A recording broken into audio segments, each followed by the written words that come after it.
मान और सम्मान के योग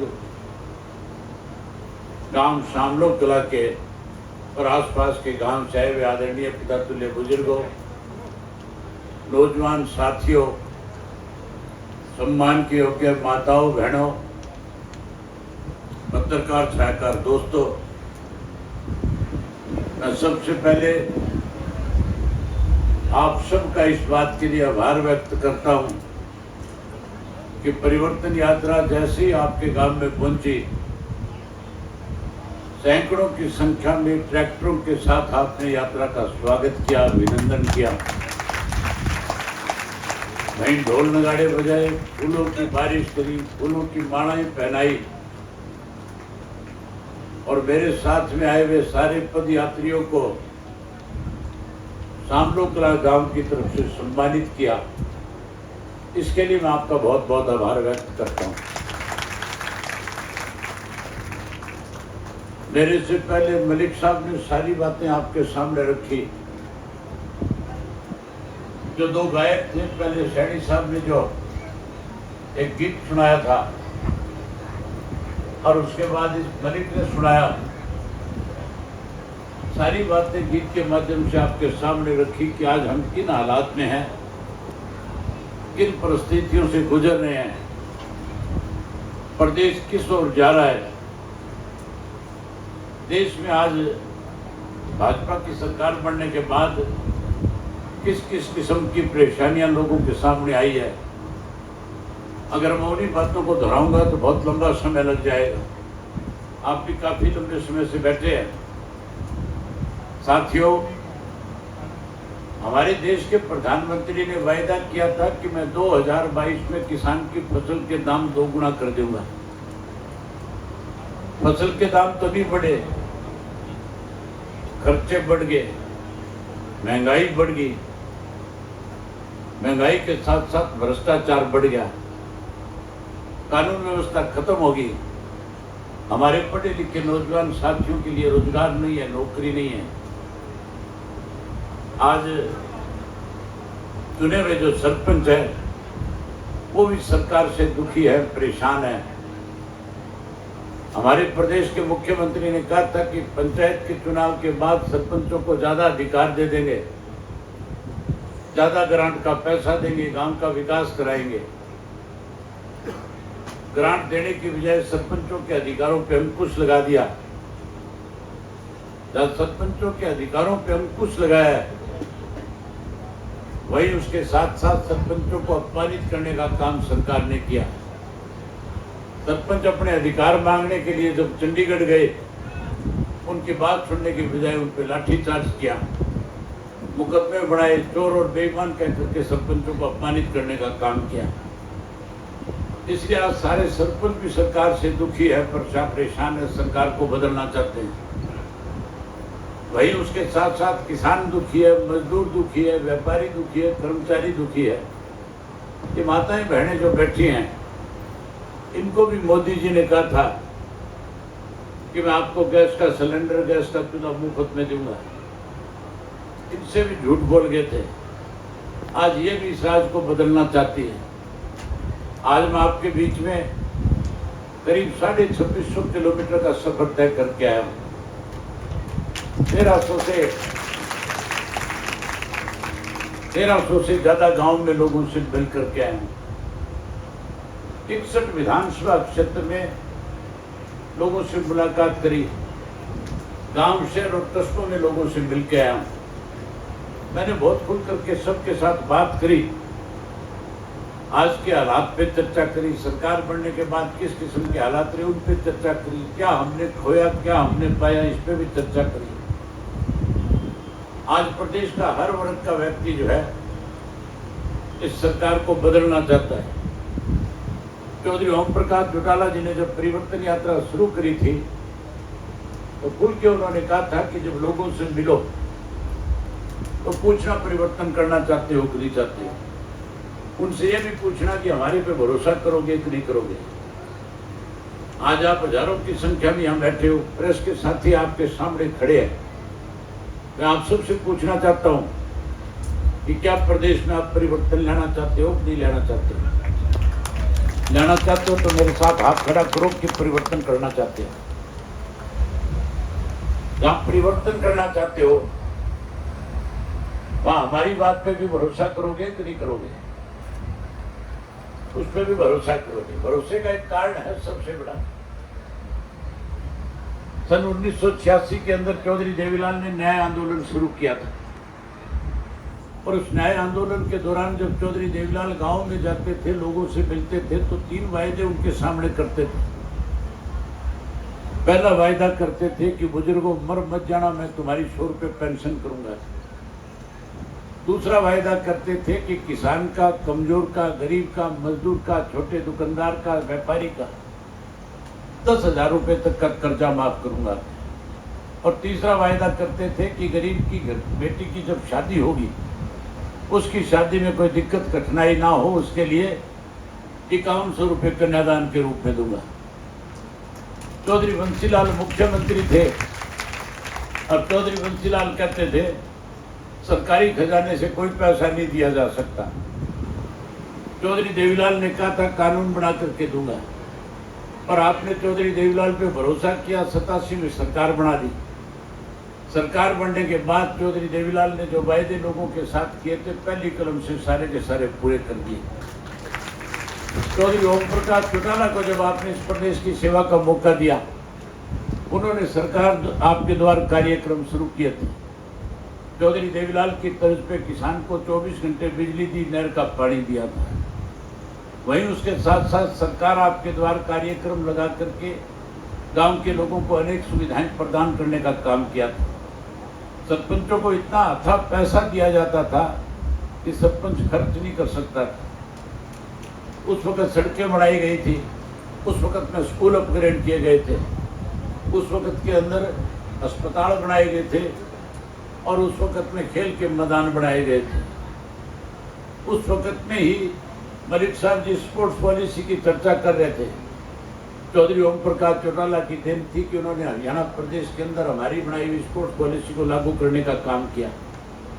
और उस स्पोर्ट्स पॉलिसी से नतीजे ये निकले कि जहाँ देश के अंदर कोई मेडल नहीं मिला करता था, अकेले हरियाणा प्रदेश के बच्चे जो है मेडलों की बौछार लगा दी थी, जगह जगह मेडल लेने के काम कर दिए।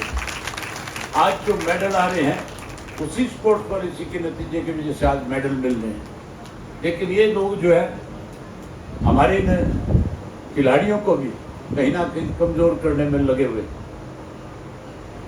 जहाँ साथियों हमने इस किस्म की पॉलिसी बना करके फायदे पहुंचाए, वहीं आज की सरकार लोगों को परेशान करने के लिए रोज रोजाना नए नए आदेश जारी करने का काम करती है।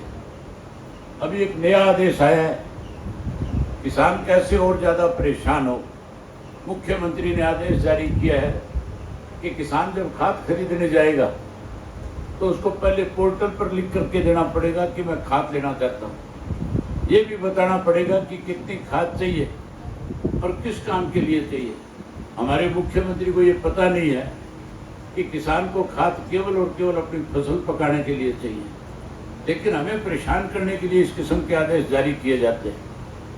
उससे पहले एक आदेश आया था कि परिवार पहचान पत्र बनाया जाए, और उस परिवार पहचान पत्र की वजह से कोई फायदा मिलना तो दूर की बात रही, हमारे बुजुर्गों के सामने, गरीब लोगों के सामने दिक्कत आ गई।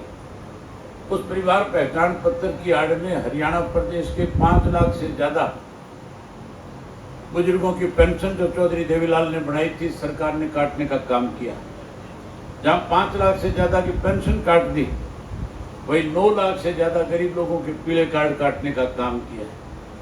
उसके साथ साथ लोगों को और परेशान करने के लिए एक नया फरमान और जारी कर दिया कि आधार कार्ड को पैन कार्ड के साथ जुड़ाओ, अगर नहीं जुड़वाओगे 10,000 रुपया जुर्माना लेंगे। जुड़वाने जाते हो तो 1100 रुपया लगता है कि नहीं लगता है? 1100 लिया जाता है। चौटाला साहब ने हजारों लोगों के बीच में जब ये यात्रा शुरू करी थी परिवर्तन की, उस वक्त खुल करके कहा था कि अगर हमारी सरकार बनाओगे, चौधरी देवीलाल की नीतियों को आगे बढ़ाओगे, तो सबसे पहले आपके खाते में आपसे लिया हुआ 1100 रुपया वापस करने का काम करेंगे।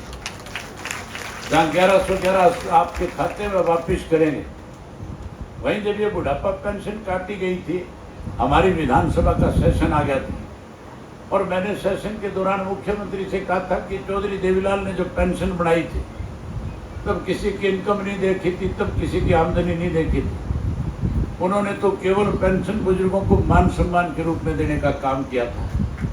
आपका ये निर्णय गलत है। आप जो पेंशन काट रहे हो इसको वापस करो और बुजुर्गों को मान सम्मान देने का काम करो। ये जेजेपी वाले 10 के 10 वही विधानसभा में बैठे थे। मैंने इनकी तरफ इशारा करके कहा, मगर अगर तुम्हारे में थोड़ी सी गैरत है, तुम चौधरी देवीलाल का फोटो लगा करके लोगों के बीच में गए थे और कहते थे हम चौधरी देवीलाल की नीतियों को बढ़ाएंगे, 5100 रुपये पेंशन करने का काम करेंगे। थारे से पेंशन बढ़ाई तो नहीं गई, लेकिन कम से कम आज की सरकार जो पेंशन काट रही है, तुम्हें मेरे साथ खड़ा होकर के इस बात का विरोध करना चाहिए और विरोध करके इस पेंशन को, कटी हुई को वापस बुजुर्गों को दिलवाना चाहिए। लेकिन उनमें इतनी हिम्मत कहाँ थी कि वो सरकार का विरोध कर सके। उनको इस बात का पता था कि अगर खड़े होकर के सरकार का विरोध करोगे तो फिर इस सरकार के अंदर जो आज में हिस्सेदारी मिली है उससे बाहर कर दिया जाएगा, सत्ता से बाहर हो जाओगे। ये सत्ता के लालची लोगों ने चौधरी देवीलाल की पेंशन काटी जा रही थी और ये बैठ करके तालियां बजाने का काम कर रहे थे। जो चौधरी देवीलाल को आदर्श मानने की बात करते हैं, जो चौधरी देवीलाल की नीतियों पे चलने की बात करते हैं, उन्होंने चौधरी देवीलाल की नीतियों को बीजेपी की गिरवी रखने का काम किया। जहाँ मैंने इसका विरोध किया था, भाई हमने जब ये यात्रा शुरू करी तो इस बात का फैसला भी ले लिया था कि अगर लोगों ने परिवर्तन किया और सरकार बनाने का काम किया तो सरकार बनने के बाद जहाँ 5 लाख बुजुर्गों की पेंशन कटी है, हम उनको ब्याज के समेत उनकी पेंशन उनके घर पे पहुँचाने का काम करेंगे, उनका मान सम्मान फिर लौटाएंगे।